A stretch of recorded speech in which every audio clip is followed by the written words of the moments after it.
Hello everyone, welcome back to the kitchen table. Today on the kitchen table I'm going to be talking about flying in winter, and this was provoked by an email I had from a viewer called Cameron. So thank you, Cameron, for that timely reminder that it's about time we spoke about this.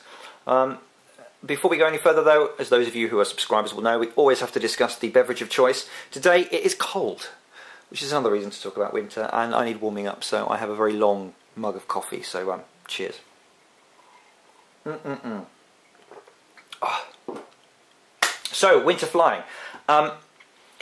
Winter, at least in the northern hemisphere, if you're in the southern hemisphere then I apologise, because you're coming into spring and it's summer and it's all going to be lovely. So move along now, nothing to see here. But for those of us in the northern hemisphere, winter. In the UK we had a very, very mild October. One of the milder ones on record. The last week in October I was wandering around in t-shirts and thinking it's a bit hot, and winter has returned with a bit of a vengeance this week. We've had some sub-zero temperatures overnight. But winter can provide some fantastic opportunities for getting video and photographs. Those classic high pressure winter days where the sky is that beautiful pale blue, the sun is bright, it's cold, there's frost or snow on the ground.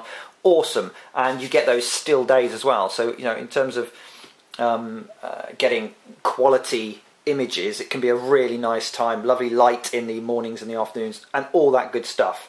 Obviously cold air is slightly denser as well, so you might get a tiny bit of extra performance. But there are some things that I think you need to be aware of. There may be quite a few of you for whom this is going to be the first winter that you've had your quad, and so I thought it was appropriate to talk about a few things that maybe you need to keep in the back of your mind. So, one of the first things to note is that batteries don't like it so cold. LiPo batteries prefer it to be a bit more like, room temperature, ideally, and they won't give up the maximum sort of power that they can if they're cold. Now, DJI rate the Phantom sort of package, which obviously includes the battery, they rate this to perform down to -10, but that's kind of just perform as in go. You will probably notice that you get less life from cold batteries. One of the things you can do if you have more than one is the spare ones that you're taking along with you, keep them in a pocket. Keep them somewhere warm. Don't leave them just out in the flight case or in the cold temperatures. If you keep them in your pocket and sort of close to you, and get some heat from your body heat through your coat or whatever, then you'll find that you might squeeze a little bit. Your mileage may vary. It may not be too noticeable, but certainly I've experienced when it's been below zero flying that the packs don't last, especially if you've got a heavy aircraft. So if you've got a P2 that you've hung some extra bits on, or you've got an original Vision with a third-party gimbal or anything like that, you may well notice. So keep them warm, and you might squeeze a bit extra. The other thing to watch out for is moisture. Obviously, even if we don't get snow, winter and autumn tend to be, we're talking about heavy dews in the morning. You might get some frost melt. Pretty much there's a lot of moisture around.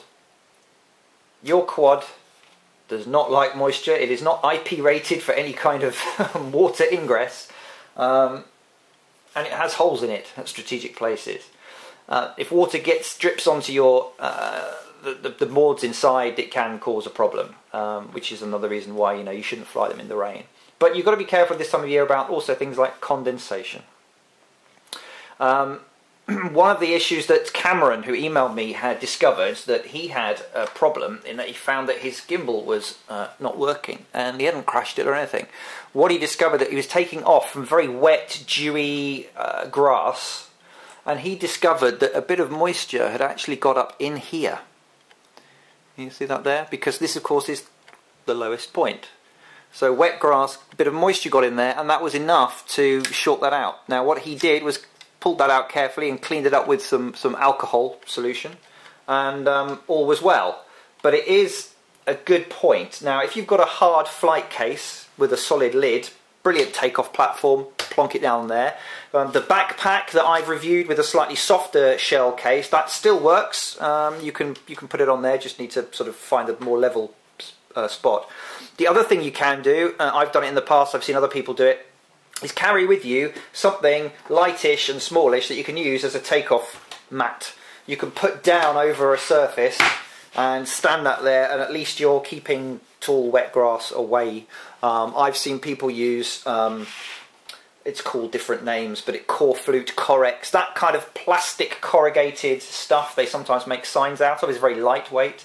Plastic card, anything that's kind of waterproof really, or even a bit of cardboard. And if you're on flattish ground but you're just worried about moisture, take a bit of tarpaulin, or just even a bit of an old waterproof raincoat or something, and lay it on the ground. Keep the moisture away. Moisture getting into the contacts there is not a good idea. The other thing you want to be careful of is flying through fog. Fog can make for some fantastic photos and some fantastic video. You can imagine an aerial shot with sort of tendrils of fog running through a forest or through, sort of remote buildings. Really atmospheric and fantastic, but please avoid flying through it. You will get it condensing out on the outside of the edge of the aircraft, and it doesn't take much to go in. You know, there are holes here obviously to vent the ESCs, there are holes in here as well. Moisture and phantoms don't mix, so watch that. Speaking of fog, one thing you might want to be careful of, which are the big boys who fly real helicopters and also aircraft have to watch out for sometimes as well, is ice forming on your props. Now, I'm no aerodynamicist. Sounds like one of those 50s commercial. I'm not an aerodynamicist, but what happens when you have a spinning rotor like this, of course, is that you have an area of lower pressure on the top and higher pressure underneath. Lower pressure, air running in there will drop the temperature significantly, and sometimes if you're flying through like a freezing fog or somewhere where there's a high moisture content in the air, you can actually get a build-up of ice on the top surface. Now, it shouldn't be massively quick, but if you start to notice that your lift is deteriorating and you're struggling to make lift, come straight down, okay? Because you might find that if it's cold conditions, it doesn't even have to be below freezing, just close to freezing, and a very high moisture content in the air, like flying through fog or in a high humidity, watch out for that, okay? If you know that you live in an area that's prone to those sort of conditions, then it's maybe worth just bringing it back and checking halfway through the flight if you're at all concerned that you're not getting a layer of ice, which will ruin, of course, the aerodynamic profile of the rotors and kill the lift potentially. That was it really. The only other thing to remember is I would really invest in a pair of warm but thin gloves. Your mileage might vary. It depends how you hold the sticks. If you tend to hold the sticks with your thumb and finger, you may want to have some thin gloves. If you're happy to do thumb, you could even get away with some sort of skiing mitts, nice and warm. But the one thing I found flying in winter is that holding the transmitter there with the hands out, they do get absolutely freezing cold. If you've got a Vision Plus, for example, and you need a finger free for the app, you can get those gloves now with the sort of the touchscreen gloves that will work, or you'll just have to be brave and go barehanded. But yeah, numb hands. The other thing as well is if you've got cold hands, sometimes extracting the battery can be difficult. I did do a video with a brilliant tip that someone sent me to use a silicone grease.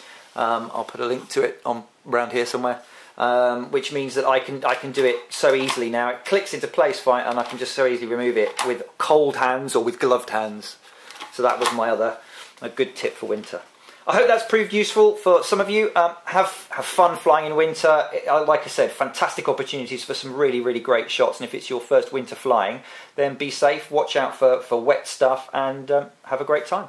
And I'll see you again soon back on the kitchen table. Cheers.